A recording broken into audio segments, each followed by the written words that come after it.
is what's going to hit it against the stop, right?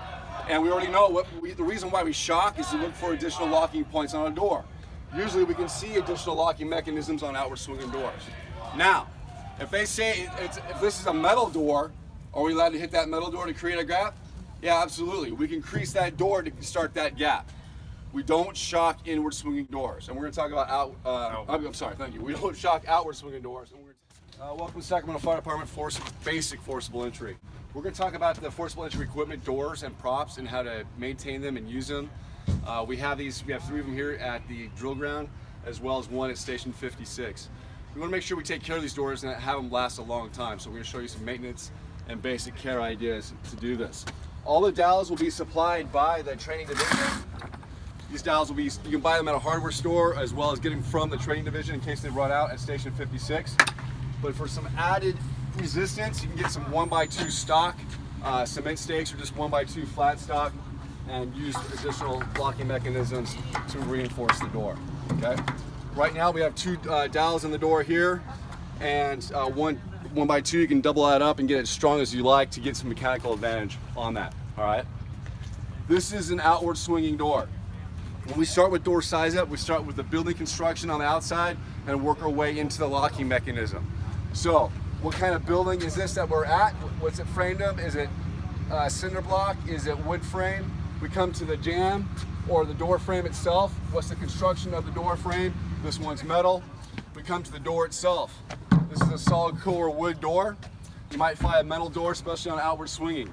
How do we know this is outward swinging? We have it, you see the hinges here, flush mount, that indicates outward swinging. Another thing that we're looking at as we come up to the door for door size up is additional locking mechanisms. We can see that with bolts in the door, signify drop bars, additional locking mechanisms up top or down at the bottom, just kind of clue in what kind of mechanical advantage you may need against this door. All right. So then we come down to the locking mechanism itself. It can be a key and knob, could be deadbolt, could be a series of things on this. So on our sizes, we're from the outside coming all the way in. Disclaimer, there are a million YouTube sites out there that have great forcible entry techniques, tools and tricks of the trade. We're not going to cover all those here today. You can research those yourself, and what works for you, you can find what works for yourself. All right, so we talked about size up, construction, all that good stuff. Now we're going to go into basically a gap set force, okay? We do have magnetic wedges that we use. You can buy those yourself from Dark Canyon Tools. They work really well. We'll cover that later on. And we're basically going to go through gap set force on an outward swinging door. If I come up here and I got to try to get my gap going, it's nice to lever up and lever down, up and down until I can get that door loosened up a little bit to create that gap. Now, if it's a super tight door, I don't have the use of a wedge, I have a partner right here, I'll just come up here and put my adze just below or just above the locking mechanism and have him hit. Hit, stop. That last hit, you can feel the Halligan hit the stop. You can hear it in the pitch. You can feel it in the bar. And a lot of guys have their Halligans marked. You can use that as well.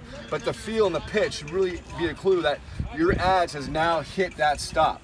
If this is a metal door outward swinging, it's really important that we keep this fork against this door so the adze is nice and flat. It has a less tendency to skin the door. We're going to keep the adze nice and flat along the jamb to get to the stop before we start to lever. If you lever too early on a metal door, you're more likely to skin the door, which creates problems for you down the road, okay? So right now, we have a nice gap going. Now I have to lever, okay? I have to lever so I can get that adze wrapped around that door away from that stop because my tool's not set yet. So I'm gonna lever out. Now when I lever, my stance is here, so if the bar slips, I don't end up on my ass, okay? I'm gonna lever a little bit, hit, hit, stop. The tool is now set.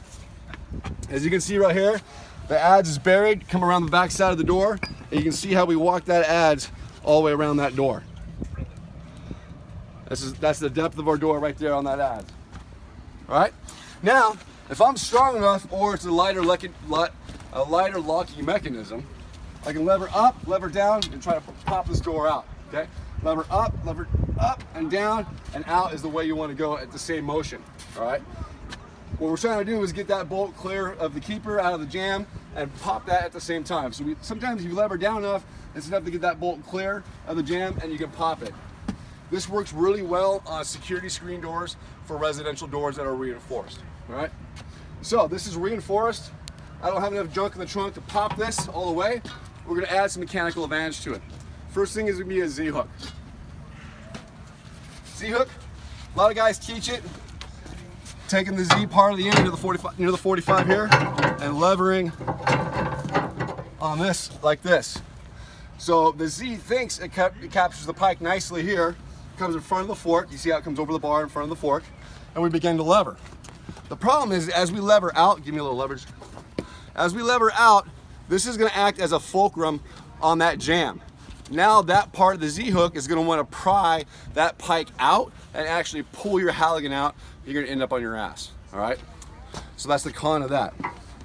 What we advocate doing is going pry to pike, pry into the Z-bar, against the pike, over the top of the Halligan, in front of the fork.